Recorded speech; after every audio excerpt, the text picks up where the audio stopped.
विश्रांतीचं prime टाईममध्ये पुन्हा एकदा स्वागत आहे. आता बातमी येते थेट धुळे जिल्ह्यातून. धुळे जिल्ह्यातील मौलवीगंज येथील पान दुकान चालकाविरोधात कारवाई टाळण्यासाठी लाच स्वीकारताना आझादनगर येथील पोलीस कॉन्स्टेबलसह एकाच एसबीआय पथकाने रंगेहात पकडले आहे. पोलीस कॉन्स्टेबल अझरुद्दीन शेख आणि अब्दुल बासित अन्सारी असे रंगेहात पकडलेल्या आरोपीचे नाव असून त्यांच्या विरोधात गुन्हा दाखल करण्यात आला आहे. पान दुकान चालकास दुकान चालवण्यासाठी गुटखा विक्री हा गुन्हा न दाखल करण्यासाठी तसेच जनावरांच्या वाहतुकीसाठी कारवाई न करण्यासाठी आरोपीने 30,000 रुपयांची मागणी केली होती. त्यांनी 17,000 रुपये तक्रार दिले होते. उर्वरित 12,000 रुपयांची रक्कम स्वीकारताना या आरोपींना रंगेहात पकडण्याची कारवाई केली आहे. सदरची कारवाई लाचलुचपत प्रतिरोध विभागाने नाशिक परिक्षेत्रातले पोलीस अधीक्षक शर्मिष्ठा वालावलकर, अप्पर पोलीस अधीक्षक माधव रेड्डी, वाचक पोलीस उपनिरीक्षक नरेंद्र पवार, लुचपत प्रतिरोधक विभागाचे धुळे पोलीस उपाधीक्षक अभिषेक पाटील यांच्या मार्गदर्शनाखाली या पथकाने केली आहे.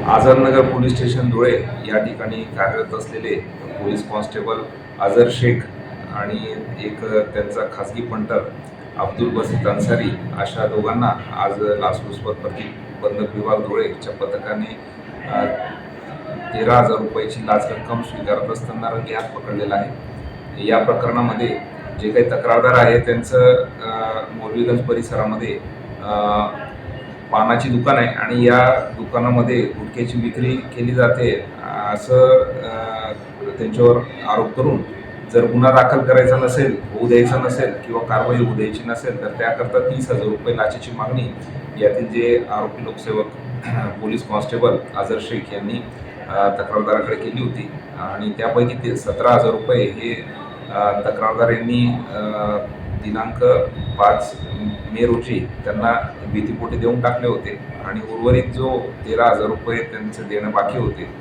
त्या लाचेच्या मागणी संबंधाने तक्रार ही तक्रारदार यांनी ACP धुळे कार्यालयामध्ये येऊन दिली होती आणि त्यांच्या तक्रारीप्रमाणे ज्यावेळेला खात्री केली तेव्हा खाजगी पंटर आणि हे जे काही आरोपी लोकसेवक अझर शेख आहे यांच्याकडून लाचेची मागणी झाल्याची खात्री झाली आणि जी लाच रक्कम आहे ही रंगेहात स्वीकारत असताना लाचलुचपत प्रतिबंधक विभागाच्या धुळे पथकाने त्यांना अटक केलेली आहे. या प्रकरणामध्ये आझादनगर पोलीस स्टेशन या ठिकाणी गुन्हा दाखल करण्याचं काम हे सध्या सुरू आहे. सर्व नागरिकांना विनंती आहे, कोणत्याही शासकीय अधिकारी अथवा कर्मचाऱ्याने लाचेची मागणी केल्यास कृपया अँटी करप्शन ब्युरो धुळे कार्यालयाशी संपर्क साधावा. आमचा टोल फ्री क्रमांक 1064 यावर संपर्क करावा. धन्यवाद.